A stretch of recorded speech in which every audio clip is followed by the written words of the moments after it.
चलिए देखिएगा बच्चों, मैंने आपको सबसे पहले बताया था प्रेजेंट इंडेफिनिट टेंस, आपको क्लियर हो गया होगा। पास्ट इंडेफिनिट टेंस भी आपको क्लियर हो गया होगा। अब हम बढ़ते हैं फ्यूचर इंडेफिनिट टेंस के बारे में देखते हैं, ठीक है। चलो अब हम बात करते हैं जब फ्यूचर इंडेफिनिट टेंस की, तो सबसे पहले तो समझते हैं कि भाई इसका स्ट्रक्चर क्या होता है और बहुत अच्छे से पढ़ेंगे भाई। इस टेंस को हम लोग बहुत बढ़िया तरीके से देखेंगे। क्या देखेंगे कि जो आपका future indefinite tense, future indefinite tense, ठीक है। तो जब हम बात करते हैं फ्यूचर इंडेफिनिट टेंस की, तो ये फ्यूचर इंडेफिनिट टेंस आपका क्या होता है, इसका स्ट्रक्चर कैसा होता है। तो हम लोगों ने स्ट्रक्चर तो ये पढ़ा होता है भाई कि जो फ्यूचर इंडेफिनिट टेंस है उसमें हम लोगों ने पढ़ा होता है कि आई वी है, इसके साथ हम यूज करते हैं किसका, सेल का। आई वी के साथ यूज करते हैं सेल का, और जो अदर सब्जेक्ट्स होते हैं इनके साथ हम यूज करते हैं विल का। इसका यूज करते हैं विल का। और इसके बाद आती है वर्ब की फर्स्ट फॉर्म और प्लस आपका आ जाता है ऑब्जेक्ट, ठीक है। चलो तो आई वी के साथ हम यूज करते हैं सेल का। अदर जो सब्जेक्ट्स होते हैं यानी इसके अलावा, आई वी के अलावा, उसके साथ हम यूज करते हैं विल का, ठीक है। तो आई वी के साथ सेल का यूज करते हैं और अदर सब्जेक्ट के साथ विल का यूज करते हैं। इन सभी के साथ जो वर्ब आती है वो फर्स्ट फॉर्म में आती है। इसके अलावा फिर आपका ऑब्जेक्ट आता है, ठीक है। चलो दूसरे पॉइंट की जब हम बात करते हैं, सेकेंड पॉइंट की जब हम बात करते हैं, तो क्या होता है कि जो आई वी के साथ सेल आ जाए अगर मान लो, और जो अदर सब्जेक्ट्स हैं उसके साथ अगर मान लो विल आ जाए, उसके साथ अगर मान लो क्या आ जाए, विल आ जाए, ठीक है। तो फिर हम यूज करेंगे क्या, वर्ब की फर्स्ट फॉर्म का, और प्लस हम यूज करेंगे किसका, ऑब्जेक्ट का। बात समझ में आ गई, समझते हैं भैया क्या है ये। अब मेरा कहने का मतलब ये है कि जब आई वी के साथ सेल होता है, अदर सब्जेक्ट के साथ विल होता है, तो सभी को पता होता है कि ये है। लेकिन अगर आई वी के साथ सेल आ जाए मान लो और अदर सब्जेक्ट के साथ विल आ जाए, तो ये सही होता है कि गलत होता है, ये बड़ा इंपॉर्टेंट पॉइंट। जैसे मैंने तुमसे कहा, हमने आपसे कहा कि I will go to Mumbai, और एक क्वेश्चन हमने आपके सामने लिखा कि I shall go to Mumbai, I shall go to Mumbai. यानी पहला क्वेश्चन है आपके सामने I will go to Mumbai, दूसरा क्वेश्चन है आपके सामने आई शैल गो टू मुंबई, ठीक है। ये चीज है। तो I will go to Mumbai है, I shall go to Mumbai है। हम तुमसे कहें इनमें से सही कौन सा है, तो स्टूडेंट कहता सर ये वाला सही है, क्योंकि हम बचपन से पढ़े हैं कि आई के साथ शैल आता है। हम तुमसे कहें आई विल गो टू, तो ये गलत हो जाता है। लेकिन आपको ध्यान रखना पड़ेगा भाई कि ये भी सही है, यानी आई शैल भी सही है और आई विल भी सही है। दोनों में डिफरेंस क्या है, डिफरेंस ये है कि अगर हमने कहा आपसे कि I shall go to Mumbai, तो इसका मतलब ये होता है कि मैं मुंबई जाऊंगा। फिर हमने कहा तुमसे I will go to Mumbai, इसका मतलब होता है कि मैं मुंबई अवश्य जाऊंगा या मैं मुंबई जरूर जाऊंगा। यानी इसमें जो होता है वो सेंस जो होता है वो कंपलसरी का होता है, कंपल्सन जिसको हम कहते हैं कि नहीं वो मुंबई जरूर जरूर जाएगा, तो वो कंपल्सन का सेंस होता है किसमें, I will go to Mumbai में। बात समझ में आ गई ये चीज, ठीक है। तो इस चीज को भाई बहुत ध्यान रखिएगा कि दोनों ही आपके आंसर सही होते हैं। तो अब हम लोग देखते हैं, चीजों को समझते हैं। जैसे मैंने आपसे कहा है कि आई वी शैल, तो ये भी सही है। और अगर हम कहें आई वी के साथ शैल आ जाए यानी अपोजिट हो जाए, तो ये भी सही होता है, बस इसका जो सेंस होता है वो मस्ट का होता है, या हम इसी को कह सकते हैं कि कंपलसरी का सेंस होता है। किसका सेंस होता है? कंपलसरी, यानी ऐसी चीज आपकी अवश्य होनी है, जरूर होनी है। इस चीज को भैया आप लोग ध्यान रखिएगा, ठीक है, ये चीज। चलो, तो ये चीज समझ में आ गई कि दोनों आंसर बेटर होते हैं, ये चीज है, ठीक है। चलो, अब हम इसमें देखते हैं कीवर्ड्स के बारे में देख लेते हैं भैया कि इसके कीवर्ड्स क्या क्या होते हैं। कीवर्ड्स इसके देख लेते हैं। तो सबसे पहले तो आपका होता है टुमारो। टुमारो की स्पेलिंग बहुत ध्यान रखिएगा, आप लोग गलत कर देते हैं। टुमारो के बाद आपको क्या मिलेगा? टुमारो के बाद आपको नेक्स्ट के साथ कुछ मिल सकता है, जैसे उसने कहा कि भैया नेक्स्ट डे, नहीं तो नेक्स्ट के साथ कोई टाइम आपको दे देगा, नेक्स्ट डे वगैरह, तब भी आपका टेंस किस में चला जाता है? फ्यूचर इंडेफिनिट में, ठीक है। तो ये काफी आसान है, कोई ऐसा इशू इसमें नहीं आता है। अब हम क्वेश्चंस को देखते हैं, उसके आधार पर चीजों को समझते हैं, आपको और मजा आने वाला है, ठीक है। कौन कौन सी चीजें हैं जिनको हम समझेंगे? चलो, पहला क्वेश्चन जैसे मैंने लिखा कि I will go to Mumbai, I will go to Mumbai tomorrow, ठीक है, I will go to Mumbai tomorrow. दूसरा क्वेश्चन है आपका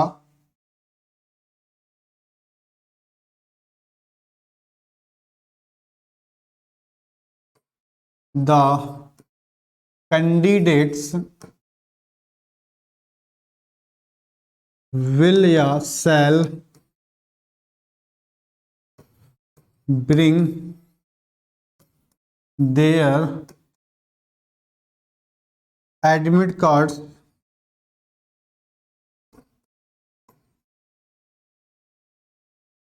to appear in the exam, ठीक है। तीसरा क्वेश्चन है आपका, थर्ड देखिएगा, हमने आपसे कहा कि trace passers will be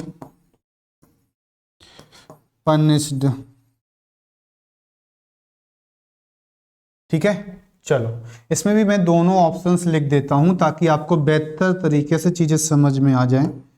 will या शैल बी पनिश्ड,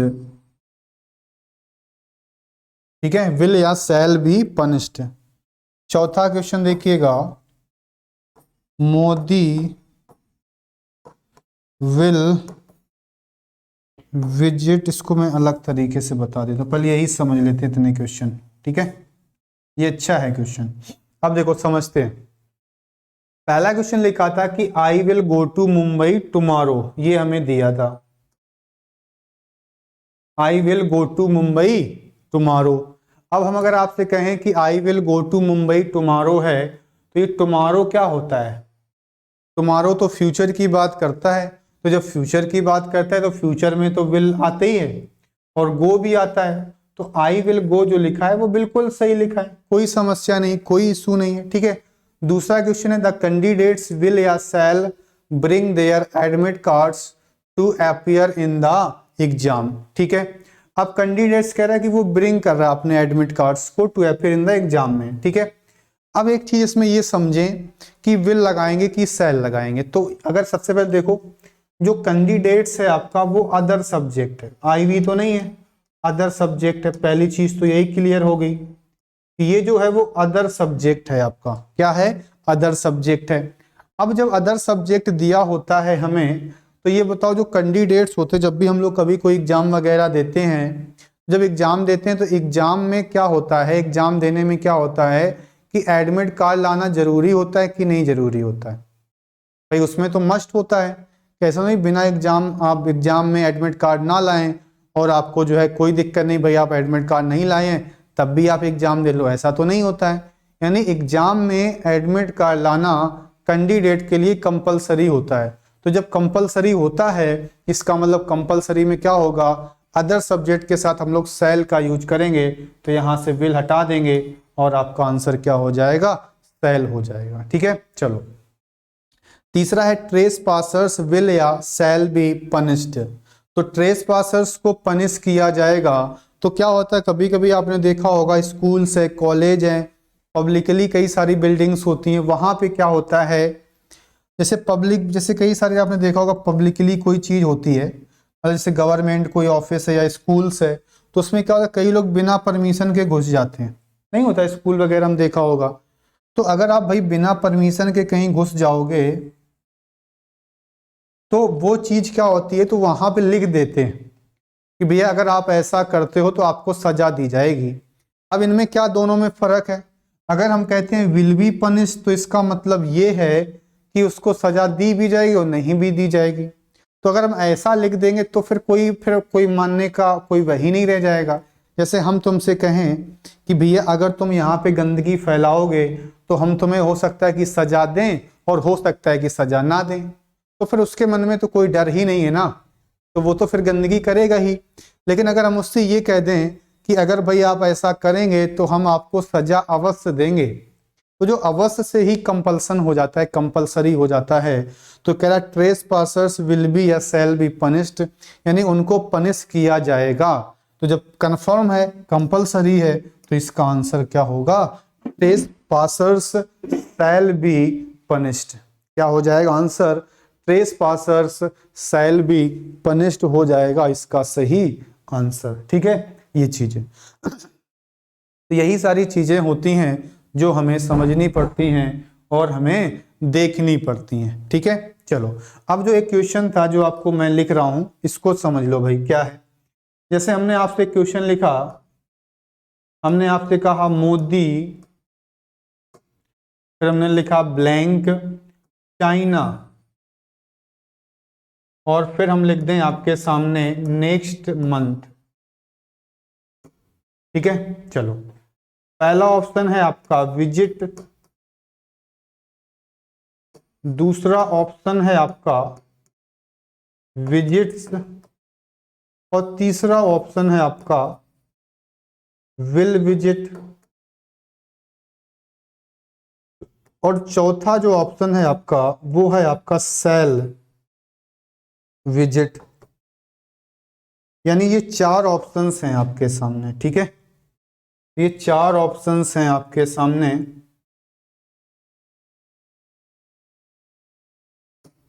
ठीक है, अब बताओ भाई इसका आंसर क्या होगा। ठीक है, आप अपने मन में देखिएगा, बताइएगा भाई कि इसका आंसर क्या हो सकता है।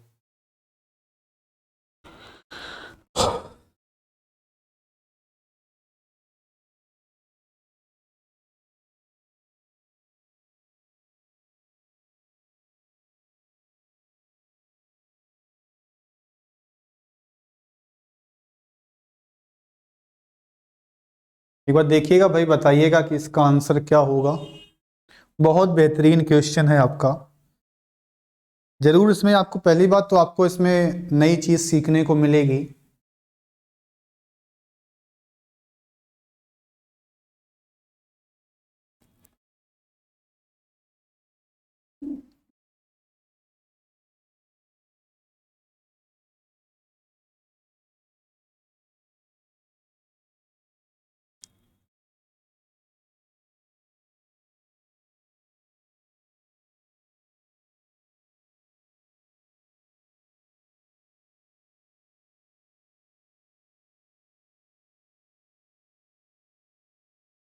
चलो देखो, इसमें पहला क्वेश्चन है आपका,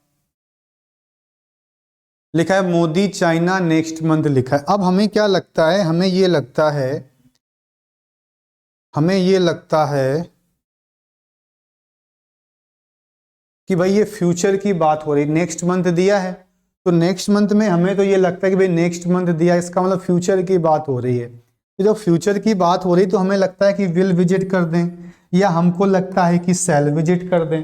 लेकिन आपको जान के आश्चर्य होगा कि ये दोनों ही इसके आंसर नहीं होंगे। मोस्टली बच्चा क्या करता है, या तो वो विल विजिट करता है, जब लगता है कि नहीं ये भी गलत हो रहा है तो शैल करता है। विजिट तो बिल्कुल ही गलत है, क्योंकि ये तो कोई टेंस होते ही नहीं कि भाई सब्जेक्ट सिंगुलर भी हो और मेन वर्ब हो, ऐसा तो नहीं होता है। अब बच्चा आपका एक ही कौन सा, विजिट्स जो कि आपका आंसर सही है। अब यहाँ पे रूल क्या है उसको समझ लेते हैं। रूल आपका ये होता है कि जब भी कभी भी हमें कोई एक ऑफिशियल विजिट मिलती है, जब कभी भी हमें कोई एक ऑफिशियल विजिट मिलेगी, ऑफिशियल विजिट का मतलब होता है जब किसी देश का राष्ट्रपति, प्रधानमंत्री किसी दूसरी देश पे जाता है, देखा होगा उसका एक प्रोटोकॉल होता है, पहले से इन्फॉर्म कर देते हैं, कन्फर्म कि भाई वहां जाएंगे, ऐसा है वैसा है, यानी एक पूरा ऑफिशियल विजिट होती है। तो उसमें चाहे टुमारो आ जाए, चाहे नेक्स्ट मंथ आ जाए, कुछ भी आ जाए, टेंस हमेशा सिंपल प्रेजेंट बनता है। इसके अलावा एक चीज और होती है, जैसे हमने कहा आपसे फिक्स्ड शेड्यूल। अब फिक्स शेड्यूल जो होता है, यानी जो भी आपका फिक्स शेड्यूल होता है, जो भी आपका फिक्स शेड्यूल होता है, उसका भी टेंस जो होता है वो सिंपल प्रेजेंट में ही बनता है। अब फिक्स शेड्यूल का मतलब है, तो इनका जो टेंस बनेगा वो आपका बनेगा किसमें, वो आपका बनेगा प्रेजेंट इंडेफिनिट में। बात समझ में आ रही है? वो आपका बनेगा किसमें, वो आपका बनेगा प्रेजेंट इंडेफिनिट टेंस में बन जाता है। ठीक है, तो इस चीज को भाई बहुत ध्यान रखिएगा, ये चीज है। ठीक है, ये चीज एक बार इसको नोट करिएगा, फिर हम लोग चीजों को आगे बढ़ाएंगे।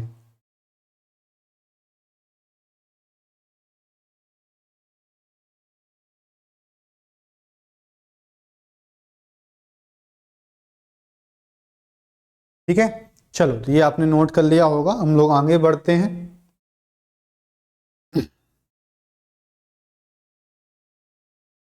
चलो, ये हो गया। अब हम लोग कॉन्टिन्यूअस की तरफ बढ़ते हैं। ठीक है, पहला जो टेंस है आपका वो है आपका प्रेजेंट कॉन्टिन्यूअस टेंस। ये भी काफी इंपॉर्टेंट है, कई बार एग्जाम में ये भी पूछा जाता है, प्रेजेंट कॉन्टिन्यूअस टेंस। अब प्रेजेंट कॉन्टिन्यूअस टेंस की जब हम बात करते हैं तो इसमें क्या होते हैं, तीन प्रकार की हेल्पिंग वर्ब होती हैं, इज, आर और एम। इज, आर, एम के साथ वर्ब की आईएनजी फॉर्म आती है, प्लस ऑब्जेक्ट आता है। ठीक है, ये स्ट्रक्चर बनता है भाई। ठीक है, तो सब्जेक्ट होगा, इज, आर, एम होगा और आईएनजी फॉर्म आ जाएगी, ऑब्जेक्ट हो जाएगा। इसमें क्या होता है कि जो सिंगुलर होता है, सिंगुलर, तो सिंगुलर के साथ आता है इज, प्लूरल के साथ क्या आता है, प्लूरल के साथ आता है आर, और आई के साथ क्या आता है, तो आई के साथ आता है आपका एम। ठीक है, तो सिंगुलर के साथ इज, प्लूरल के साथ आर, आई के साथ में एम। ठीक है, तो ये काफी आसान है। इसके अलावा हम कीवर्ड्स के बारे में बात करें तो इसके कीवर्ड्स क्या क्या होते हैं, तो जब हम कीवर्ड्स के बारे में बात करेंगे भाई, तो इसके कीवर्ड्स होते हैं, सबसे पहला होता है आपका नाउ आडेज, फिर आपका हो जाएगा दीज डेज, दीज डेज के बाद आपका हो जाएगा नाउ अडेज, दीज डेज, फिर आपका आता है स्टिल, क्या हो जाएगा, स्टिल हो जाएगा। स्टिल में क्या होता है, चीजें कंटिन्यूस आपकी चल रही होती है ना, स्टिल भाई ये काम जारी है, चल रहा है। तो नाउ अ डेज हो गया, दीज डेज हो गया और आपका स्टिल हो गया। ठीक है, चलो, फिर हम आपसे कहें एक आपका वर्ड होता है, आपका वो वर्ड होता है आपका डे बाई डे। क्या होता है, डे बाई डे होता है। ठीक है, एक और भी लिख सकते हैं, जैसे एट प्रेजेंट है, मान लो एट प्रेजेंट आपको वो दे दे। ठीक है, तो ये भी हो सकता है। तो ये इतने वर्ड हैं आपके, now a day, these days, still है, डे बाई डे है, एट प्रेजेंट है। तो बहुत ज़्यादा चीज़ें नहीं, इतनी हैं आपकी। ठीक है, चलो सेंटेंस हम देखते हैं, सेंटेंस के आधार पे चीज़ों को समझते हैं। पहला क्वेश्चन है आपका सामने, ये एग्जाम में आ चुका है, प्रीवियस ईयर का क्वेश्चन है। क्या है क्वेश्चन कि now a days I am teaching English, nowadays I am teaching English because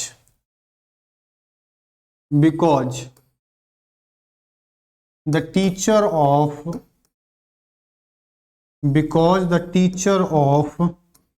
English is absent because the teacher of English is absent। ठीक है, सेकेंड नंबर पे आ जाते हैं, सेकेंड नंबर क्वेश्चन पे आ जाते हैं। तो now days I am teaching English because the teacher of English is absent। ठीक है, चलो दूसरा प्रश्न देखते हैं भाई। दूसरा क्वेश्चन आपके सामने है, वो क्या है उसको समझ लेते हैं। ठीक है, चलो दूसरा क्वेश्चन है आपका, these days I am pursuing graduation. These days I am pursuing graduation. ठीक है, थर्ड नंबर क्वेश्चन है आपका, थर्ड क्या है, थर्ड क्या है इसको देखते हैं। The population of India, the population of India increases day by day। The population of India increases day by day। चौथा आ जाते हैं, चौथे नंबर पे आ जाते हैं। The population of India increases day by day। ठीक है, I am still doing this work। एक प्रश्न आपका ये हो गया, इन्हीं में से आपको क्लियर हो जाएगा। ठीक है, तो यही इंपॉर्टेंट, इन्हीं में से आपको सारी चीजें एकदम क्लियर हो जाएंगी। ठीक है,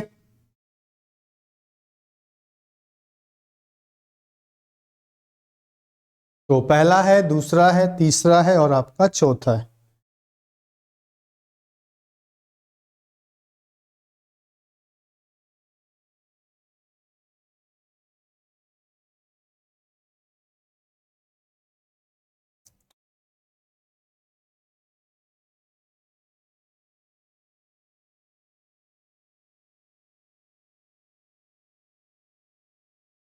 चलो देखते हैं, पहला प्रश्न है आपका, लिखा है नाउ अडेज I am teaching English because the teacher of English is absent। ये तो बिल्कुल सही लिख गया भाई। कैसे लिखा है यहाँ पे, नाउ अडेज, क्या लिखा हुआ है, नाउ अडेज। नाउ अडेज में टेंस कौन सा होता है, सिंपल प्रेजेंट टेंस होता है। तो अगर हम देखें तो आई सब्जेक्ट है, एम है, आईएनजी है, ये तो सही लिखा है। तो इसका मतलब सेंटेंस कैसा है, नो एरर है, इसमें किसी भी प्रकार की एरर नहीं है। ठीक है, सेकेंड पे आते हैं, लिखा है these days I am pursuing graduation. तो दीज डेज से हमें ये पता चल गया कि टेंस हमेशा सिंपल उसमें जाएगा, प्रेजेंट कंटिन्यूअस में। तो आई के साथ तो एम आता है, आईएनजी आती है, इसका मतलब ये सेंटेंस भी कैसा लिखा हुआ है, सही लिखा हुआ है। ठीक है, चलो फिर लिखा है थर्ड वाला, the population of India increases day by day. Hindi वाले बच्चे तो हिंदी लगा लेंगे तो उन्हें और मजा आ जाती, लेकिन भाई हिंदी ना लगाओ, इंग्लिश में आपको इंग्लिश की तरीके से चीजों को समझना पड़ेगा। हिंदी लगाओगे तो फिर मामला बिगड़ जाएगा। नहीं है कि the population of India increases day by day, Bharat की जनसंख्या दिन प्रतिदिन बढ़ती जा रही, हमें नहीं मतलब है। हमने देखा कि यहाँ पे डे बाय डे दिया है, कंटिन्यूअस बनेगा तो इंक्रीजेस तो होगा ही नहीं। तो यहाँ पे हमें लिखना पड़ेगा इज के बाद फिर हमें आईएनजी लिखना पड़ेगा। तो इज इंक्रीजिंग जो होगा वो होगा इसका सही आंसर। ठीक है, फिर लिखा I am still doing this work, कोई दिक्कत नहीं, स्टिल है, कंटिन्यूअस है, और कंटिन्यूअस में क्या होता है, I am still doing this work, यानी ये आपका आंसर कैसा हो गया, सही हो गया। ठीक है, ये चीज है।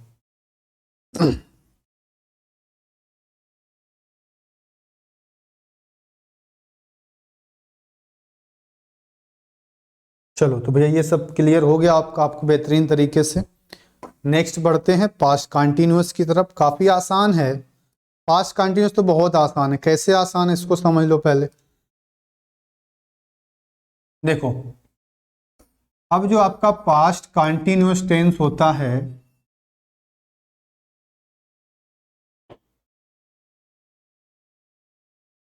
ठीक है, कौन सा टेंस है आपका, पास्ट कंटिन्यूअस टेंस है। इसको समझ लेते हैं क्या है इसमें। तो पास्ट कंटिन्यूअस टेंस में होता क्या है, कि इसमें दो हेल्पिंग वर्ब काम करती हैं, एक काम करती है आपकी वॉज और एक आपकी काम करती है क्या, वर। यानी एक काम करती है वॉज और दूसरी काम करती है वर। वॉज और वर के साथ क्या होता है, वर्ब की जो फॉर्म आती है वो आईएनजी फॉर्म आती है। क्या आती है, आईएनजी फॉर्म आती है और इसके बाद आपका ऑब्जेक्ट दिया होता है। ठीक है, तो वॉज है, वर है, प्लस वर्ब की आईएनजी फॉर्म है और साथ ही साथ इसमें ऑब्जेक्ट दिया होता है। ठीक है, चलो सिंगुलर जो होता है, सिंगुलर के साथ हम लोग वॉच का यूज करते हैं और प्लूरल के साथ हम लोग वर का यूज करते हैं। ठीक है, ये चीज हो गई। अब इसमें कीवर्ड्स ज्यादा होते नहीं है, इस वजह से ये थोड़ा सा कम इंपॉर्टेंट होता है टेंस भाई। ठीक है, क्यों है, क्योंकि इसमें कीवर्ड्स नहीं होते हैं। इसको हम लोग कैसे यूज करेंगे वो हम लोग अलग अलग धीरे धीरे चीजों को समझेंगे। बस अभी इसमें आपको बस इतना ध्यान रखना है कि पास्ट कंटिन्यूअस होता क्या है, जिसमें होती है वॉज वर के साथ वर्ब की आईएनजी फॉर्म। ठीक है, ये चीज है। तो जैसे हमने कहा आपसे, they was playing, they was playing cricket. दूसरा हमने लिखा कि Mohan and Sohan was not reading. ठीक है, तो पहला क्वेश्चन देख रहे हैं। अगर हम पहले क्वेश्चन को समझें तो यहां पे लिखा है क्या, दे वॉच। क्या लिखा है, दे वॉच। तो दे वॉच का तो कोई मतलब ही नहीं है। दे के साथ क्या यूज करते हैं, वर का यूज करते हैं, बस ये है आपका। और दूसरा है मोहन और सोहन। तो एक मोहन है एक सोहन है, दो लोग हो गए। तो जब दो लोग हो गए तो वर्ब कैसी आएगी, प्लूरल आ जाएगी। यानी यहां पर हम क्या यूज कर लेंगे, वर का यूज करेंगे। ठीक है, तो ये चीज आपको एकदम बेहतरीन तरीके से क्लियर हो गई होगी। ठीक है, तो ये वॉज है और आपका ये क्या है, वर है। ठीक है,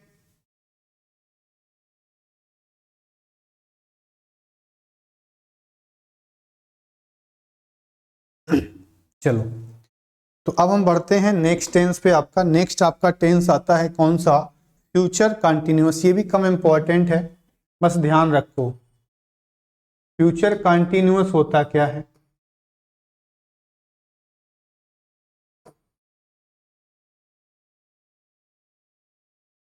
फ्यूचर कंटिन्यूअस में भैया होता क्या है। अब ये फ्यूचर भी है और कंटिन्यूअस भी है, फ्यूचर भी है और कंटिन्यूअस भी है। अब फ्यूचर कंटिन्यूअस में होता क्या है कि इसमें आपका हम यूज करते हैं विल बी, या फिर हम यूज करते हैं शैल बी। विल बी या शैल बी। और विल बी या शैल बी जब आ जाएगा तो वर्ब की आईएनजी फॉर्म आ जाएगी। वर्ब की कौन सी फॉर्म, आईएनजी फॉर्म, और इसके बाद ऑब्जेक्ट। ये भैया स्ट्रक्चर बन जाएगा। ठीक है, तो फ्यूचर कंटिन्यूअस का स्ट्रक्चर क्या बनेगा कि विल बी और शैल बी प्लस वर्ब की आईएनजी फॉर्म और इसके बाद हमें मिल जाता है क्या, ऑब्जेक्ट मिल जाता है। ठीक है, ये चीज है। ठीक है, तो इसमें क्या होता है, एक चीज तो होता है कि आई वी के साथ सेल, बाकी सभी के साथ, वो तो हम आपको पहले ही क्लियर कर चुके हैं कि भाई किसी के साथ कुछ भी लगाओ दोनों सही होते हैं, बस उसकी मीनिंग में फर्क आ जाता है। ठीक है, बाकी कोई दिक्कत नहीं है। अब देखो इसमें दो तरीके का होगा, या तो विल बी सेल बी के साथ आईएनजी होगी और या फिर विल बी सेल बी के साथ वर्ब की थर्ड फॉर्म होगी। वो कब होगी, जब हमें पैसिव वॉइस दिया होगा। ठीक है, चलो देखो कैसे है। इसमें कुछ नहीं, जैसे हमने कहा I shall be doing this work. एक प्रश्न हमने आपके सामने ये लिख लिया और दूसरा हमने लिख लिया, हमने कहा she will be solving these questions. एक हमने क्वेश्चन आपके सामने ये लिख लिया ना, ये चीज है कि I shall be doing this work और she will be solving these questions. हो गया, तो इसमें भी ठीक है, शैल बी है, विल बी है, आईएनजी है, दोनों के दोनों आंसर्स कैसे हैं, करेक्ट दिए हैं। ठीक है, तो दोनों के दोनों आंसर्स आपके कैसे हैं, करेक्ट हैं, कोई दिक्कत नहीं है। ठीक है, चलो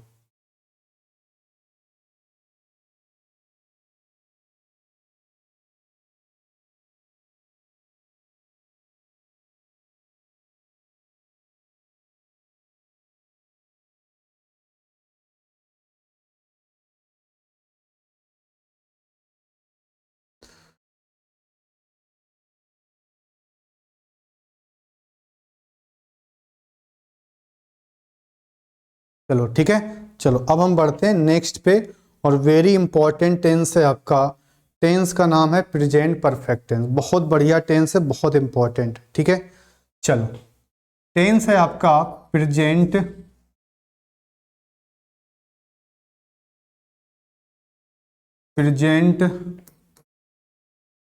परफेक्ट टेंस, ठीक है, प्रेजेंट परफेक्ट टेंस, ठीक है। अब प्रेजेंट परफेक्ट में हम बता ही चुके थे कि परफेक्ट का मतलब होता है recently completed action. Recently completed action यानी ऐसे कोई भी एक्शन जो हाल ही में आपके कंप्लीट होते हैं उनको हम कहते हैं क्या, प्रेजेंट परफेक्ट टेंस। यानी परफेक्ट का मतलब जो हाल ही में एक्शन आपका कंप्लीट हुआ है, ठीक है। चलो कैसे, इसमें क्या होता है, इसमें दो काम करती हैं आपकी, एक होती है हैज और एक होती है हैव। यानी कहीं ना कहीं दो हेल्पिंग वर्ब होती हैं, एक हैज और दूसरी हैव।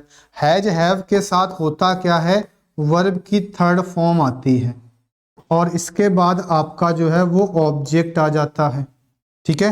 यानी हैज और हैव होगा, वर्ब की थर्ड फॉर्म होगी, इसके अलावा ऑब्जेक्ट होगा, ठीक है। सिंगुलर के साथ क्या आता है, सिंगुलर के साथ हैज आता है, प्लूरल के साथ क्या आता है, तो हैव आता है। सभी को पता है कि भाई सिंगुलर के साथ हैज लगाते हैं, प्लूरल के साथ हैव लगाते हैं, ठीक है, कोई दिक्कत नहीं है।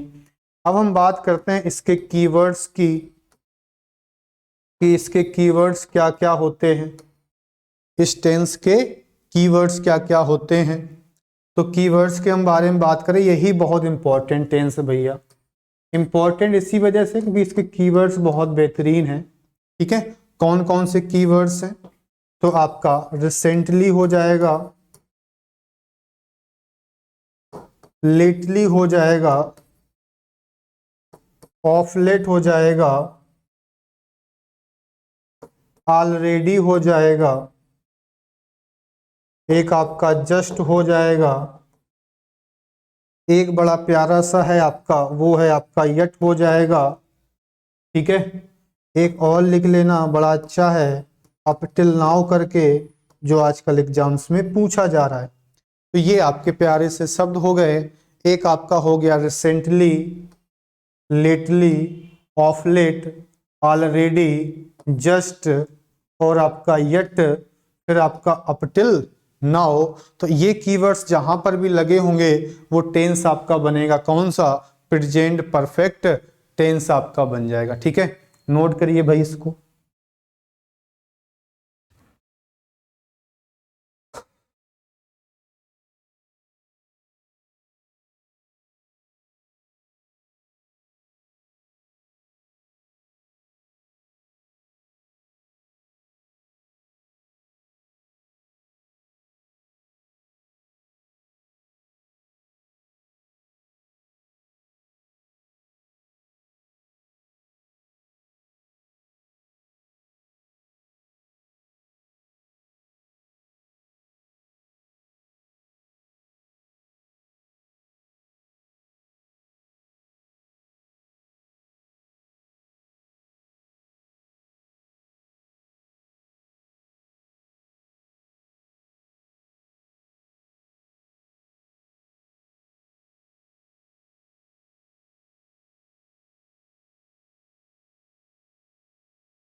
चलो भैया नोट कर लिया होगा सभी ने, आगे बढ़ते हैं हम लोग, ठीक है।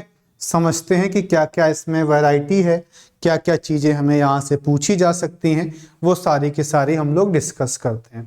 पहला क्वेश्चन देखते हैं, पहला क्वेश्चन समझते हैं क्या है पहला क्वेश्चन आपका। हमने आपसे कहा कि ही ऑलरेडी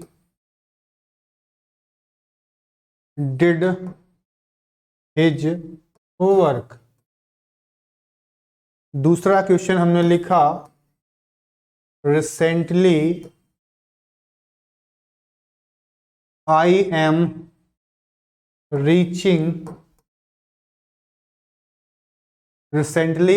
रीचिंग अमेरिका। ठीक है। तीसरा जो प्रश्न है वो ये है कि he has solved these sums, और हमने छाप दिया यहाँ पे लेटली। ठीक है, लेटली ऑफ लेट सभी का मतलब बिल्कुल सेम होता है, कहीं कोई दिक्कत नहीं है। ठीक है। चौथा देखिएगा, he did not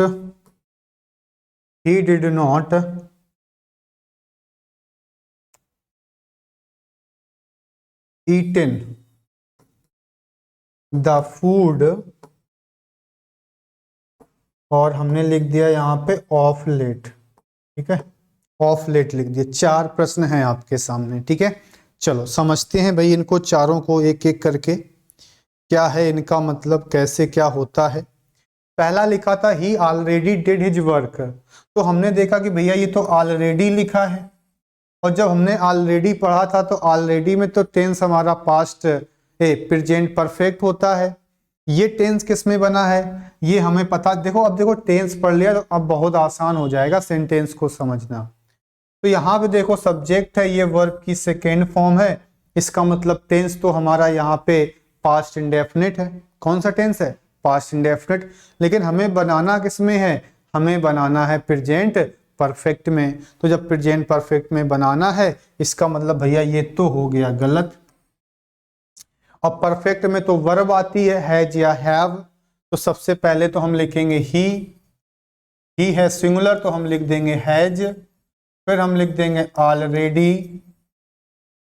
अब हैज के साथ वर्ब की थर्ड फॉर्म आती है तो हमने लिख दिया डन, फिर हमने लिख दिया हिज, और फिर हमने लिख दिया वर्क। तो ये हो गया भैया सही आंसर आपका, he has already done his work. ठीक है, सभी को आपको क्लियर हो गया होगा। दूसरा प्रश्न है recently I am reaching America. Recently से हमें क्या पता चलता है कि टेंस तो हमें प्रेजेंट परफेक्ट में बनाना है। बना किस में है? कंटिन्यूअस में बना है, तो इसमें आईएनजी हटा देंगे और हम लगा देंगे यहाँ पे हेल्पिंग वर्ब। तो आई के साथ हम पहले तो लगाएंगे हैव, और फिर इसकी थर्ड फॉर्म बना देंगे रीच्ड, तो REACHED, ये होगा इसका सही आंसर। फिर लिखा है he has solve these sums lately. Lately का मतलब परफेक्ट है, तो यहाँ पे हम बना देंगे सॉल्व्ड। ठीक है। फिर लिखा है he did not eat in the food of late, इसको भी परफेक्ट बनाना पड़ेगा, तो ही की वजह से लगाना पड़ेगा हैज। ठीक है, ये चीज तो आसान है कि नहीं? काफी ज्यादा आसान है। चलो अब हम बढ़ते हैं नेक्स्ट पॉइंट पे। 2 क्वेश्चन समझते हैं कौन कौन से। पहला जो क्वेश्चन है आपका वो ये है क्या कि ही डन हिज वर्क और यट। ये क्वेश्चन काफी बार मिला है कहाँ पे? फिल इन दी ब्लैंक्स में। तो फिल इन दी ब्लैंक्स में कई बार क्वेश्चंस ये वाला पूछा गया है। दूसरा इसका ऑप्शन देखिएगा, पहला है हैज, दूसरा है हैज नॉट, तीसरा है हैव, चौथा है हैव नॉट।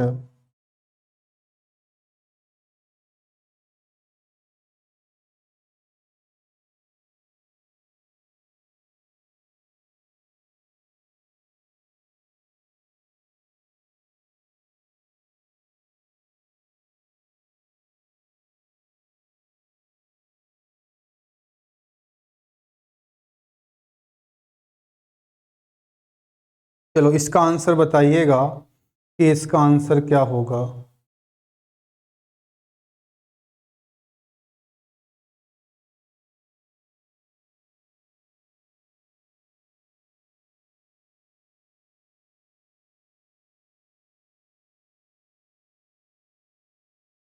चलो देखो अब इसमें क्या होता है, ये वाला प्रश्न क्यों एग्जामिनर पूछता है क्यों एग्जाम में बार बार ये वाला प्रश्न पूछा जाता है, फिल इन द ब्लैंक्स में क्यों पूछता है बार बार, उसका रीजन समझते हैं क्या है। पहली तो इसमें दिक्कत क्या होती है कि सबसे पहले आसान ऐसे हो जाता है कि हमें इनमें से फाइंड आउट करना होता है। तो हमने देखा ही लिखा है, ही का मतलब हमें पता चल गया कि सिंगुलर है। तो जब सिंगुलर है तो हमने दो ऑप्शन बिल्कुल हटा दिए कि ना तो हैव होगा और ना ही हैव नॉट होगा। अब समस्या आती है कि हैज लगाएं कि हैज नॉट लगा दें। तो जब हमें पता ही नहीं होता है कि इसमें पॉइंट है क्या इंपॉर्टेंट, तो हम लोग किसी भाई 50% लोगों ने हैज लगा दिया, 50% लोगों ने हैज नॉट लगा दिया। अब जिसने भाई हैज लगा दिया होगा उसका तो आंसर गलत हो गया। मतलब वो तो फिर आपसे देखा, मतलब एक प्रकार से क्या होता है कि जो इजी क्वेश्चन होते हैं, यानी कहीं ना कहीं जो आसान क्वेश्चन होते हैं एग्जाम में नहीं होते, इजी वाले क्वेश्चन होते हैं। तो इजी वाले अगर तुम क्वेश्चन भैया गलत कर रहे हो तो तुम डिफिकल्ट कहाँ से कर पाओगे। तो जब तुम इजी ही क्वेश्चन नहीं कर पा रहे हो, तो जब तुम इजी ही नहीं कर पा रहे तो तुम डिफिकल्ट कहाँ से कर पाओगे। बात समझ में आ रही है। तो जब इजी नहीं कर पाओगे तो फिर आपका क्या होता है, जो सिलेक्शन के चांसेस हैं वो वहीं से खत्म हो जाते हैं। तो सिलेक्शन के लिए सबसे ज्यादा इंपॉर्टेंट पता चीज क्या होती है, सिलेक्शन के लिए जो सबसे इंपॉर्टेंट चीज होती है वो ये होती है कि सबसे पहले तो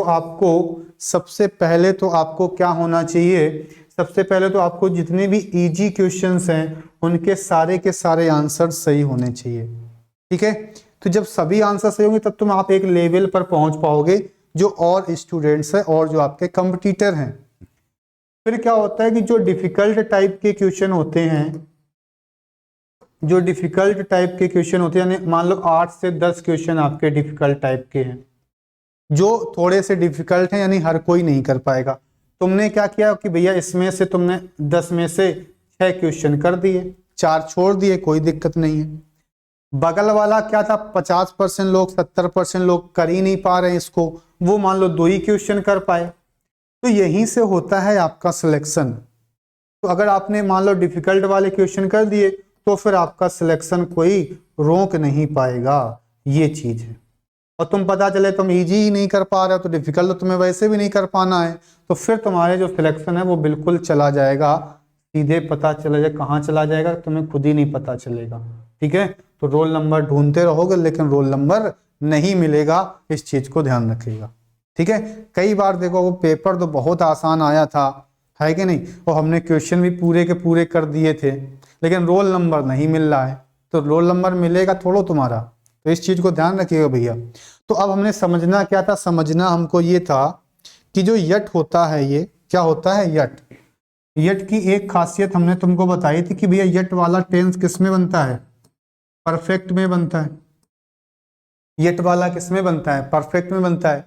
और इस परफेक्ट के साथ साथ वो निगेटिव में भी बनता है, यानी परफेक्ट के साथ साथ जो है वो निगेटिव में भी जाता है। आपका किस में जाता है, निगेटिव में।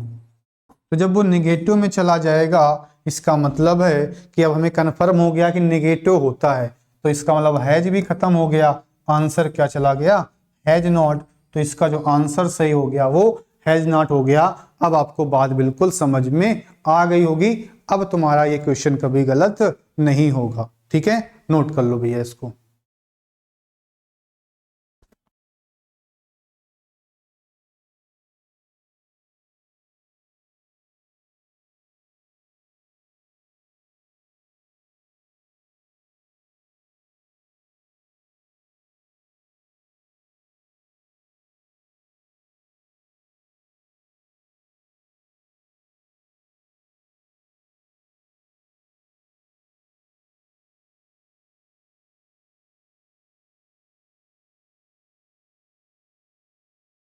ठीक है, चलो ऐसे ही एक प्रश्न और आता है, उसको भी हम लोग समझ लेते हैं। वो प्रश्न आपका क्या है, चलो जैसे हमने क्वेश्चन और लिखा, हमने आपसे कहा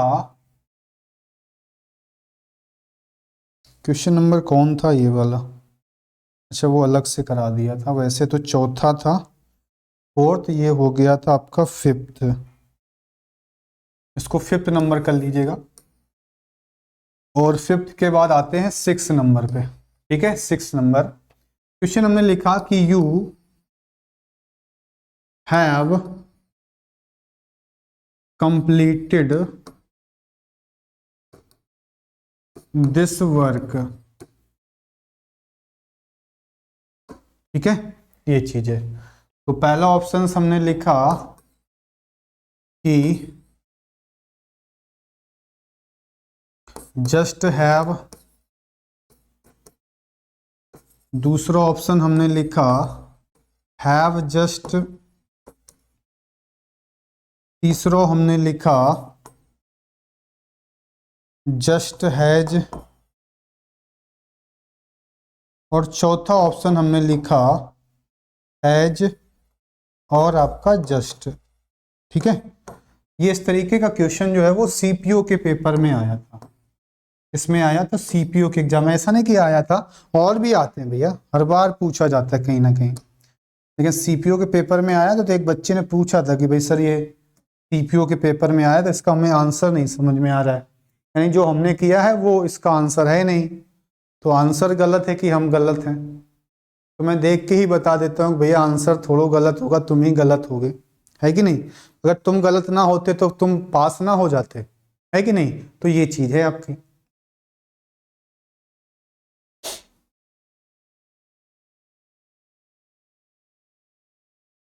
देखिएगा आंसर, बताइएगा भैया क्या हो आंसर इसका।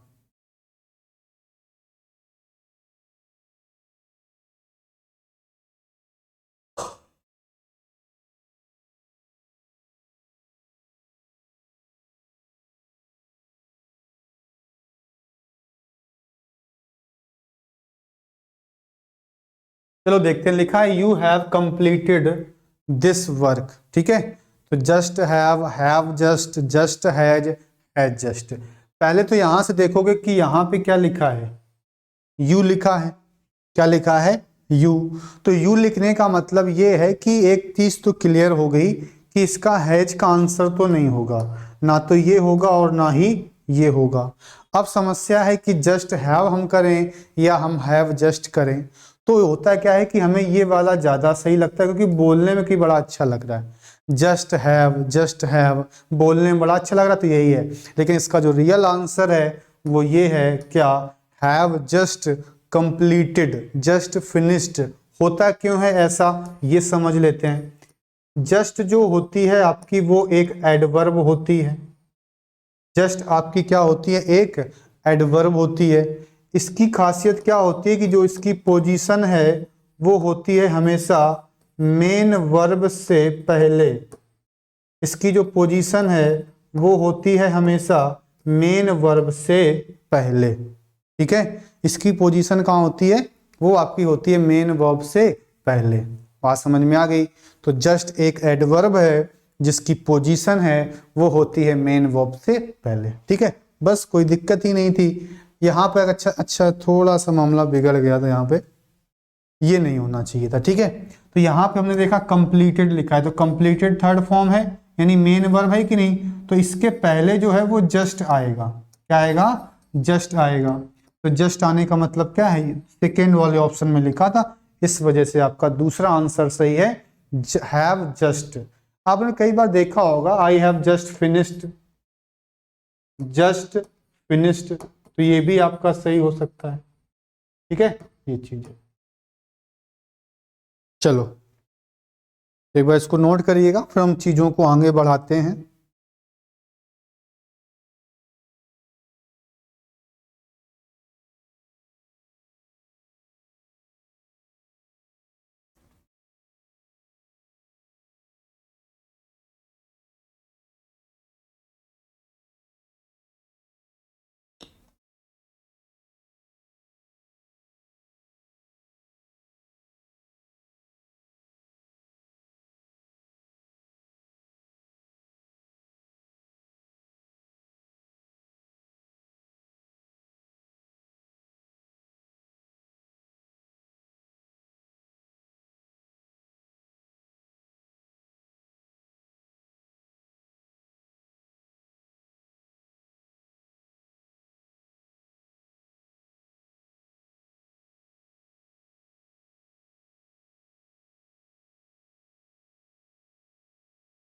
तुम वैलेंटाइन डे मना।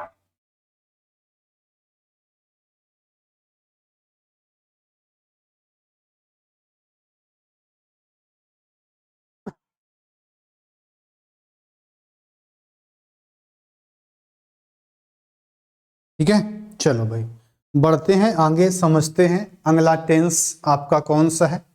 तो नेक्स्ट जो आपका टेंस है वो पास्ट का ही है, प्रेजेंट परफेक्ट हो चुका था, पास्ट परफेक्ट। ठीक है, तो हम बढ़ते हैं अपने नेक्स्ट टेंस पे और आपका टेंस है पास्ट परफेक्ट टेंस। ठीक है, पास्ट परफेक्ट टेंस। अब पास्ट परफेक्ट टेंस में क्या होता है, यहाँ पर आपका सब्जेक्ट होता है और इस सब्जेक्ट के साथ हमको हैड मिल जाएगा, हैड के साथ वर्ब की थर्ड फॉर्म मिल जाएगी और इसके अलावा हमें एक ऑब्जेक्ट मिल जाएगा। ठीक है, subject plus had plus verb की थर्ड फॉर्म प्लस ऑब्जेक्ट।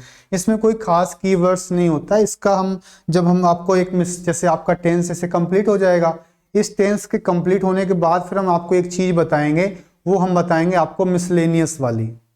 तो जब मिसलेनियस कॉन्सेप्ट में बताएंगे वहां पर इसका यूज हम लोग करेंगे, किसका, पास्ट परफेक्ट का, जब दो एक्शन होंगे। ठीक है, वहां पे इसका यूज होता है। ठीक है, वैसे कीवर्ड्स के आधार पर तो नहीं पूछा जाता है। ठीक है, चलो तो जिसके बस एग्जांपल हम लोग देख लेते हैं। तो जैसे हमने कहा ही हैड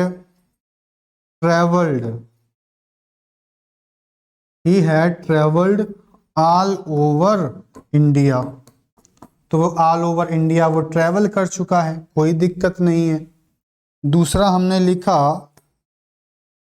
क्या कि मीरा हैड प्लेड क्रिकेट। ये ना समझना कि भैया मीरा जो है वो क्रिकेट नहीं खेल सकती है। ठीक है, आजकल मीरा ही ज़्यादा बढ़िया क्रिकेट खेल रही है कि नहीं, तुम लोग देख भी रहे होगे। तो वुमेन्स हैं वो भी क्रिकेट खेलती हैं, कोई दिक्कत नहीं है। ठीक है, तो यहाँ हेड के साथ थर्ड फॉर्म में बहुत बढ़िया लिखा है, हेड के साथ थर्ड फॉर्म यहाँ पे भी लिखा हुआ है। तो ये दोनों के दोनों आपके आंसर्स क्या हो जाएंगे, करेक्ट हो जाएंगे, कोई समस्या नहीं है, कोई इशू नहीं है। ठीक है, चलो अब हम बढ़ते हैं नेक्स्ट पे। नेक्स्ट जो आपका आता है प्रेजेंट परफेक्ट हो चुका है, पास्ट परफेक्ट हो चुका है, फ्यूचर परफेक्ट पे आते हैं। Future perfect tense, future perfect tense समझते हैं भैया क्या चीज है, क्या बला है ये। यहां से दो क्वेश्चन बहुत आते हैं, दो कीवर्ड्स हैं इसके और दो ही क्वेश्चंस हैं, दो ही पैटर्न के क्वेश्चन हैं जो हर एग्जाम में पूछे जाते हैं। अच्छा रूल है, मैंने अभी लेटेस्ट में कई सारे एग्जाम्स में देखा है इसको आते हुए। तो बस कहने का मतलब यही है कि काफी अच्छा रूल है आपका। तो अच्छा रूल है कि इसको ध्यान रखिएगा, दो पैटर्न का क्वेश्चन है। इंग्लिश में क्या होता है, पैटर्न का ही खेल होता है। जैसे जैसे आप प्रैक्टिस करते रहते हो ना चीज़ों की, तो आपको पैटर्न समझ में आ जाता है, फिर आपको बहुत ज़्यादा दिमाग नहीं लगाना होता है, आसानी से आप क्वेश्चन कर पाओगे। प्रैक्टिस जितनी बढ़िया होगी उतनी आपके लिए आसान हो जाती हैं चीज़ें। ठीक है, चलो तो फ्यूचर परफेक्ट में क्या होता है, दो चीज़ें हैं, एक होता है आपका विल हैव और एक होता है आपका शैल हैव। ठीक है, तो दो चीजें हमने कहा होती हैं, एक होता है विल हैव और दूसरी आपकी होती है क्या, शैल हैव। विल हैव और शैल हैव, विल हैव और शैल हैव जैसे ही आएगा तो वर्ब की थर्ड फॉर्म तो आई जाएगी और प्लस आपका क्या आ जाएगा, तो ऑब्जेक्ट आ जाएगा। नहीं है, तो इसमें क्या होगा आपका कि एक तो आएगा विल हैव या शैल हैव प्लस वर्ब की थर्ड फॉर्म और इसके साथ साथ आपका क्या आ जाएगा, ऑब्जेक्ट आ जाएगा। ठीक है, चलिए भैया अब ये चीज तो हमें क्लियर हो गई। अब इसके कीवर्ड्स क्या हैं वो ध्यान रखते हैं, दो ही कीवर्ड्स हैं इसके। कौन कौन से कीवर्ड्स हैं वो हम लोग ध्यान रखेंगे थोड़ा सा। ठीक है, पहला जो होता है वो होता है आपका by the end of this year. क्या होता है, by the end of this year. दूसरा जो होता है आपका वो होता है आपका by this time next year. इतना तो भैया आप आसानी से कर पाओगे भाई, जब आपको सिलेक्शन लेना है, आपको पास होना है, तो इतना तो ध्यान रखना ही पड़ेगा। मान लो यही क्वेश्चन आ गया, पूछ लिया एग्जाम में, सीधे सीधे तुम्हारे 2 नंबर क्लियर हो गए। और नहीं याद हुआ, गलत कर दिया, तो 2 नंबर तो नहीं मिले और जो मिलना था उससे भी आधा नंबर चला गया, यानी 2.5 नंबर का नुकसान हो गया। तो इतनी चीज़ें तो फिर हमें याद करनी पड़ेंगी, चीज़ें हमें समझनी पड़ेंगी। तो 2 कीवर्ड्स हैं, कौन कौन से? पहला है by the end of this year, यानी इस वर्ष के अंत तक ऐसा हो चुका होगा, नहीं, और by this time next year, यानी इसी वर्ष के अगले वर्ष तक हम लोग ऐसा कर देंगे इसी समय तक। ठीक है, ये चीज समझ में आ गई होगी। ठीक है, तो इसको नोट करिएगा, फिर हम लोग चीजों को आगे बढ़ाते हैं। ठीक है, तो मैं एक बार साइड से हट जाता हूं ताकि आप आसानी से नोट कर पाए।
चलो अब समझते हैं, अब क्वेश्चन देखते हैं, क्वेश्चन लिखते हैं, आप करिएगा कैसे होगा ये।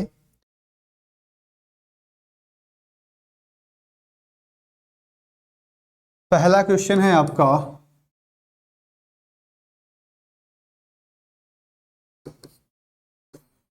ही will write this novel by this time next year. दूसरा क्वेश्चन है आपका, I will finish my studies by the end of this year, by the end of this year. ठीक है, 2 प्रश्न हैं आपके सामने, he will write this novel by this time next year और I will finish my studies by the end of this year. 2 question हो जाएंगे आपके। ठीक है, चलो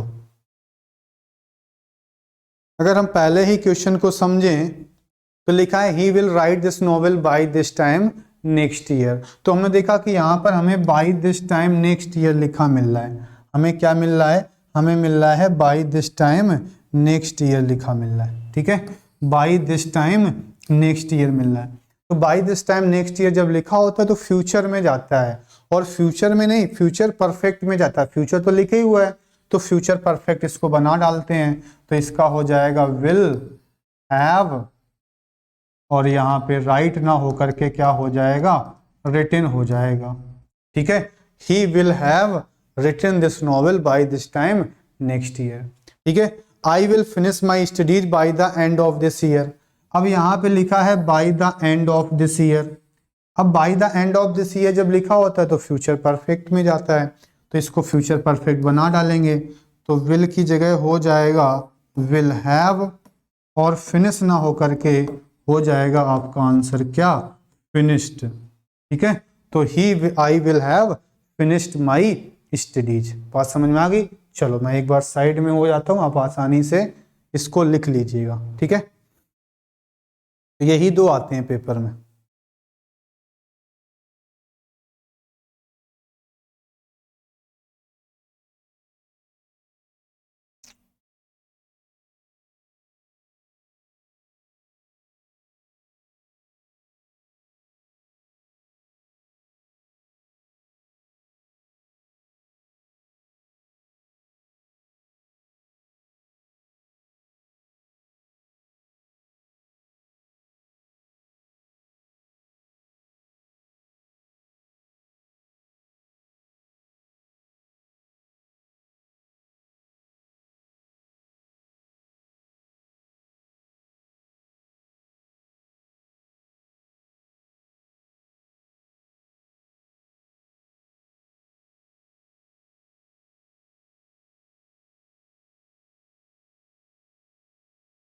चलिए भैया, ये आपको क्लियर हो गया होगा, हम बढ़ते हैं आगे, ठीक है।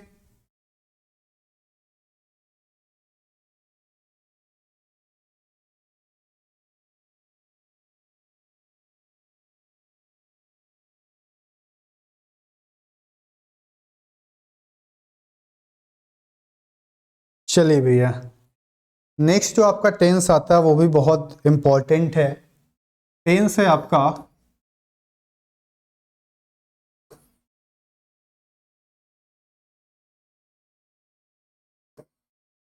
प्रेजेंट परफेक्ट कंटिन्यूअस, या इसी को हम कह सकते हैं, या हम कह सकते हैं पास्ट परफेक्ट कंटिन्यूअस, ठीक है। तेरी ठीक है, ये है अपना। तो हम कह सकते हैं आपका टेंस है आपका प्रेजेंट परफेक्ट कंटिन्यूअस, या हम इसी को कह सकते हैं पास्ट परफेक्ट कंटिन्यूअस, ठीक है। प्रेजेंट परफेक्ट कंटिन्यूअस या फिर पास्ट परफेक्ट कंटिन्यूअस। ये मैंने एक साथ क्यों लिखा है, क्योंकि हम दोनों को एक साथ ही पढ़ेंगे, ठीक है। दोनों को हम लोग एक साथ ही पढ़ेंगे और हमें चीजें आसानी से समझ में आ जाएंगी, क्लियर हो जाएंगे, ठीक है। चलो इसको भी लिख लीजिएगा, इम्पॉर्टेंट, इसको भी लिख लेना, इम्पॉर्टेंट है ये, काफी ज्यादा बहुत आता है पेपर में, ठीक है। बहुत इंपॉर्टेंट है, ध्यान रखिएगा, जहां पे मैं इंपॉर्टेंट लिखा रहा हूं वो एग्जाम में जरूर आपसे पूछा जाता है, ठीक है। चलो अब हम प्रेजेंट परफेक्ट कंटिन्यूअस की बात करते हैं, तो इसमें आपकी दो हेल्पिंग वर्ब होती हैं। एक आपकी होती है हैज बीन, एक आपकी होती है हैज बीन, और एक होती है आपकी हैव बीन, एक होती है आपकी पास्ट परफेक्ट की बात करें तो एक होती है आपकी हैड बीन, ठीक है। तो हैज बीन हो गया, हैव बीन हो गया, और आपका हैड बीन हो गया।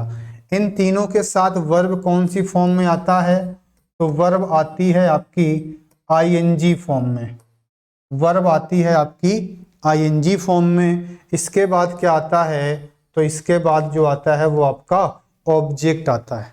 क्या आता है, ऑब्जेक्ट आता है, ठीक है। ये चीज है। अब जो सबसे इंपॉर्टेंट बात है उसमें क्या है, वो ये है कि इसके बाद क्या आता है, तो इसके बाद आपका आता है सिंस या फिर फॉर, और इस सिंस या फॉर के साथ हमें लिखा मिलता है, और वो लिखा मिलता है क्या, टाइम। यही तो है सबसे इंपॉर्टेंट चीज। क्या है इंपॉर्टेंट, कि हमें सिंस लिखा मिलेगा, हमें फॉर लिखा मिलेगा, और इन सिंस फॉर के साथ हमें एक टाइम लिखा मिलेगा, ठीक है। तो जब हमें कभी भी सिंस या फॉर के साथ एक टाइम लिखा मिलता है तो हम उसको चेंज करते हैं हैज बीन में, हैव बीन में, हैड बीन में, और वर्ब किस फॉर्म में, तो आईएनजी फॉर्म में, ठीक है। ये चीज, ठीक है। तो इस चीज को आप लोग ध्यान रखिएगा, ठीक है। चलो अब एक चीज और हम बता देते हैं। एक कन्फ्यूजन तो हमें ये होता है कि ये जो सिंस फॉर होता है ये सर बड़ा प्रॉब्लम करता है, हमें समझ में नहीं आता है कब हम लोग सिंस लगाएं और कब हम लोग फॉर लगाएं, ठीक है। तो समझ लेते हैं कि भैया सिंस कब छापे मतलब लिखेंगे और फॉर कब लगाएंगे, नहीं है। तो सिंस कब लगाते हैं और फॉर कब लगाते हैं, तो इसमें फॉर को ध्यान रखो। क्या फॉर में क्या होता है, जैसे आपका डेज दिया हो, आपके मंथ दिए हों, आपके वीक्स दिए हों, आपके ईयर्स दिए हों, ठीक है। फिर हम बात करें तो आपके आवर्स दिए हों, आपके मिनट्स दिए हों, आपके सेकंड्स दिए हों, ये दिए हों, तो इनमें क्या हो, एक और लिख लेना सेंचुरीज, ये भी काफी इंपॉर्टेंट है, सेंचुरीज। तो जब ये शब्द मिलेंगे तो इन शब्दों के साथ हमेशा आप यूज करते हैं किसका, फॉर का। इनके साथ जो यूज होता है वो हमेशा फॉर का यूज होता है। किसका यूज होता है, फॉर का यूज होता है। बाकी कुछ भी मिल जाए सभी के साथ क्या लगा देना, सिंस लगा देना। जैसे हम बात करें टुमारो है, हम बात करें मॉर्निंग है, हम बात करें आपसे चाइल्डहुड है। ये मैं आसान तरीका बता रहा हूँ, बाकी जब मैं प्रपोज इसमें कंजंक्शन वगैरह पढ़ाऊंगा तो वहां इसको हम लोग और अच्छे से डिस्कस कर लेंगे, नहीं है ये चीजें। तो वह भी मैं बता रहा हूँ ताकि तुम्हारा मतलब क्वेश्चन तो इसी से नहीं गलत होता है, ये चीज जो हमने आपको बताई है क्वेश्चन तुम्हारा यहीं से ही निकल जाएगा। और मैं इसी मैं मेंस की ही बात कर रहा हूँ, अभी जो मेंस का ही पेपर अभी आया था फरवरी में, जो अभी उसकी आंसर की आई थी 2-3 दिन पहले, उसी में यहाँ से क्वेश्चन निकल के आ रहा था। ईयर्स दिया था, सिंस दिया था, तुरंत हमने फॉर लगा दिया, वहां पे आपका आंसर सही निकल गया, नहीं है। तो चीजें क्या होता है अगर हम कंपटीशन में बात करें, चीजें बहुत ज्यादा डिफिकल्ट नहीं है, बस वो तरीका है कि हम आसानी से कैसे क्वेश्चंस को कर पाए। ठीक है, चलो तो ये चीज क्लियर हो गई सिंस और फॉर वाली बात। ठीक है, तो ये होगा present perfect continuous. Past perfect continuous कहने का मतलब यही है कि अगर हमें कभी भी किसी भी सेंटेंस में सिंस या फॉर के साथ टाइम दिया होगा तो हम उसको बताएंगे हैज बीन में, हैव बीन में, हैड बीन में, प्लस वर्ब की आईएनजी फॉर्म में। ठीक है, ये चीज चलो नोट करो, फिर हम लोग आगे बढ़ते।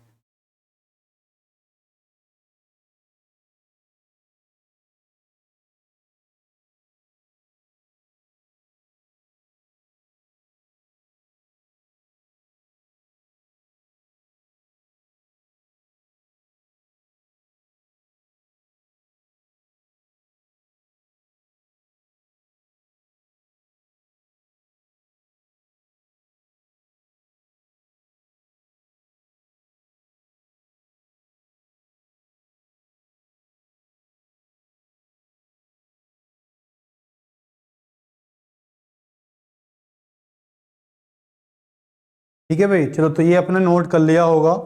तो इसमें क्या है, यही चीज हमें थोड़ी सी ध्यान रखनी थी। सिंस फॉर वाली बात भी हमने तुमको क्लियर कर दी भाई कि कब सिंस लगाओगे कब तुम फॉर लगाओगे। अब हम लिखते हैं क्वेश्चंस, आप लोग करिएगा समझिएगा। पहला क्वेश्चन आपके सामने है,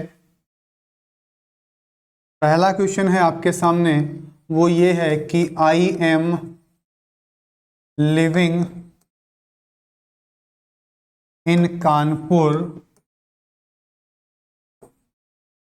सिंस 2010। ठीक है, दूसरा क्वेश्चन है आपका I am reading this novel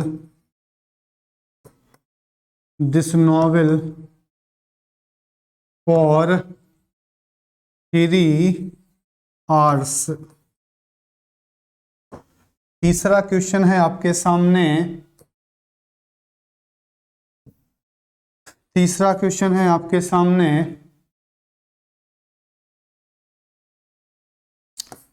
I am watching this web series.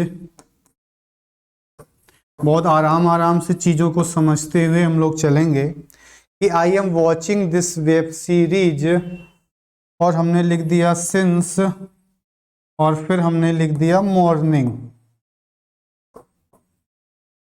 ठीक है, चलो तो ये 3 प्रश्न हैं, आप आसानी से बताएंगे भैया इसका आंसर क्या होगा। ठीक है, तो इनको देखिएगा, बताइएगा क्या होगा, क्या हो सकता है इसका आंसर।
चलो देखते हैं, पहले क्वेश्चन को समझते हैं।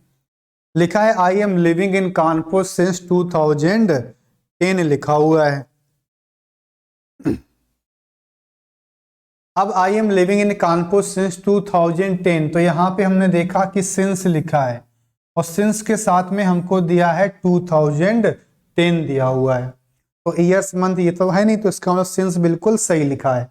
अब हमें इसको परफेक्ट कंटिन्यूअस में बनाना पड़ेगा, तो हमें यहाँ पे एम नहीं है, तो एम की जगह पे हमें लिखना पड़ेगा I have been. I have been लिख देंगे, आपका आंसर क्या हो जाएगा, सही हो जाएगा।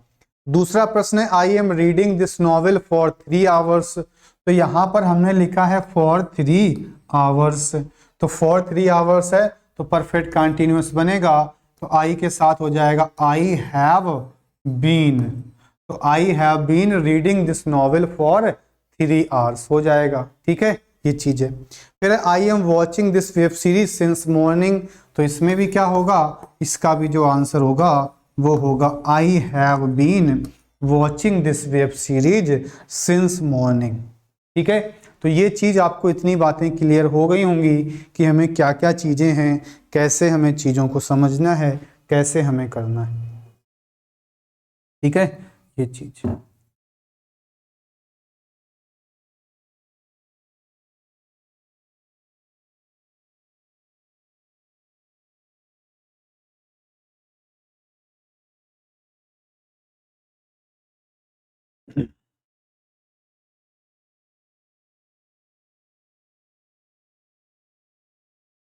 ठीक है, तो इतनी चीज आपको यहाँ पे ये बात क्लियर हो गई होगी।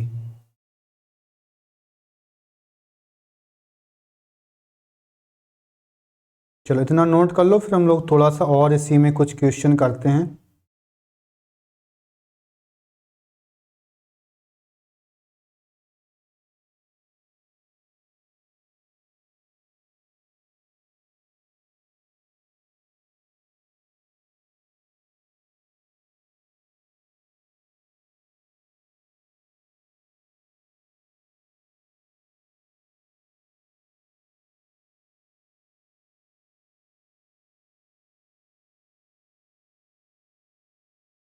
चलो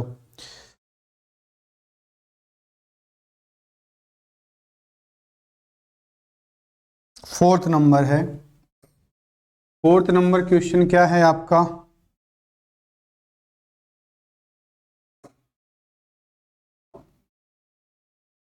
सी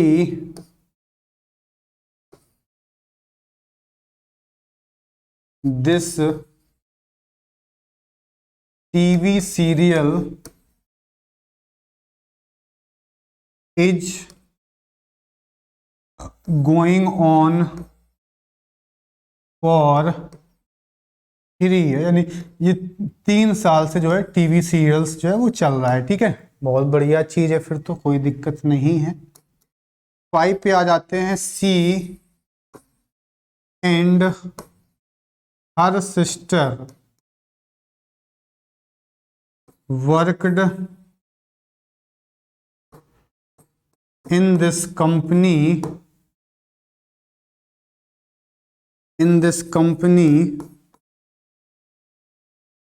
सिंस 1983। और तीसरा जो प्रश्न है वो ये है, क्या है कि आई writing this poem for 6 hours. ठीक है, ऑप्शंस हैं आपके सामने, हैज बीन, दूसरा ऑप्शन है आपका हैव बीन, तीसरा है आपका हैड बीन, और चौथा ऑप्शन है, मान लो हमने दे दिया आपको हैड। ठीक है, ये आपके ऑप्शंस हो जाएंगे। ठीक है, चलो करो भैया आराम से इसको।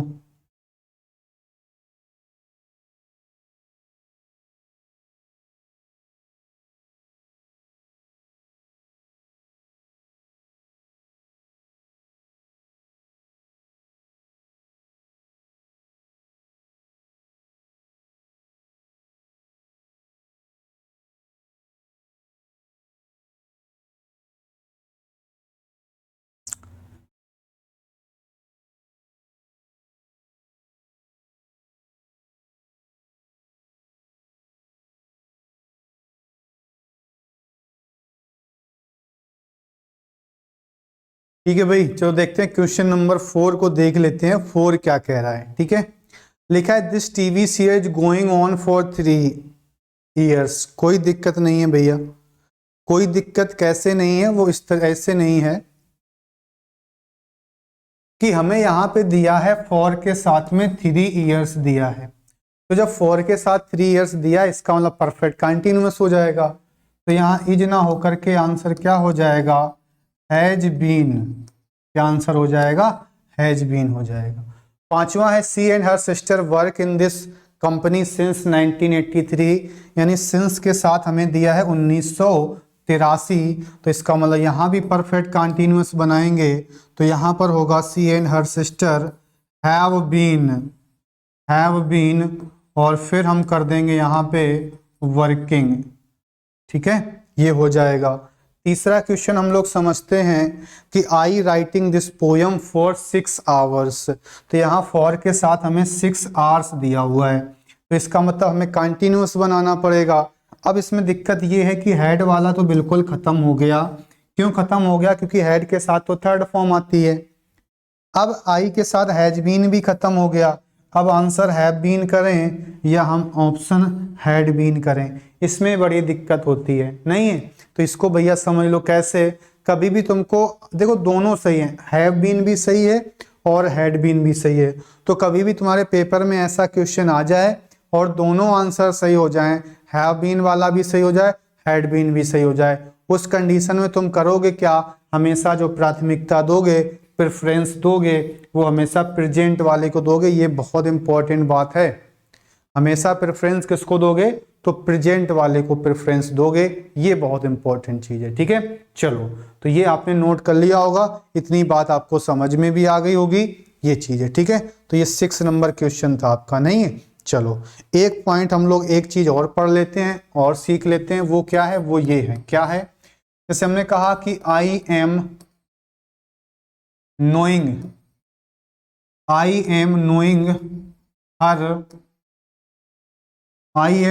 her for 7 years।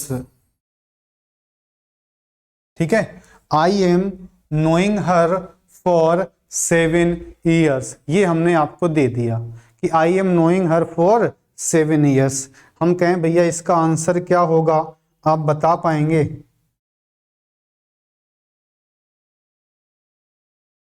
इसका आंसर आप लोग बता पाएंगे कि नहीं बता पाएंगे?